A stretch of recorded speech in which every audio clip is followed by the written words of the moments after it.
Hi friends, இது வந்து பார்த்திங்கன்னா திங்கக்கிழமை சாயங்காலங்க ஜெயக்குட்டிக்கு குட்டிமாவுக்கும் 10 டேஸ் லீவ் விட்டுருக்காங்கங்க.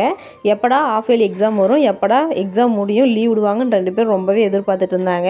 அவங்க எதிர்பார்த்த மாதிரி லீவும் வந்துருச்சுங்க. 2 பேருமே பயங்கர ஹாப்பியாக இருக்காங்க. அவங்கள விடவே நான் ஹாப்பிங்க. ஏன்னு பார்த்தீங்கன்னா ரெகுலராக அவங்க ஸ்கூலுக்கு போகிறது எப்படி ஒரு ஒர்க்கோ அதே மாதிரி நம்ம வீட்டில் இருக்கிறதெல்லாம் அந்த டைமுக்கு செய்கிறது ஒரு ஒர்க் இல்லைங்களா. அதனால் நமக்கும் கொஞ்சம் லீவுங்க.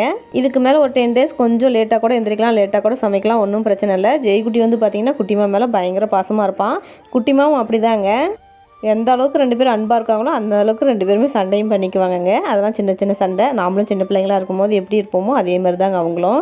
இன்றைக்கி வந்து பார்த்திங்கன்னா அத்தை வந்து எல்லாத்துக்கும் சேர்த்து இன்றைக்கி களி கிண்டிட்டாங்க. மாமா வந்து பாய் வந்து பிசிறு பொறுக்கிட்டு இருக்காங்கங்க. இன்றைக்கி நைட்டு வந்து பார்த்திங்கன்னா எல்லாத்துக்குமே களி, அதுக்கப்புறம் கருவாடு குழம்புங்க. குழம்புக்கு சாந்து வந்து பார்த்திங்கன்னா மிக்சியில் அரைக்காமல் அத்தை உரல்கல்ல தான் எப்பயுமே ஆட்டி வைப்பாங்க. ரொம்பவே டேஸ்ட்டாக இருக்கும். அதுக்கப்புறம் இன்றைக்கி படம் பார்க்க ஆரம்பிச்சிட்டோம். படம் பார்க்கும்போது பார்த்திங்கன்னா எப்பயுமே லைட் ஆஃப் பண்ணிட்டு தான் பார்ப்போம்.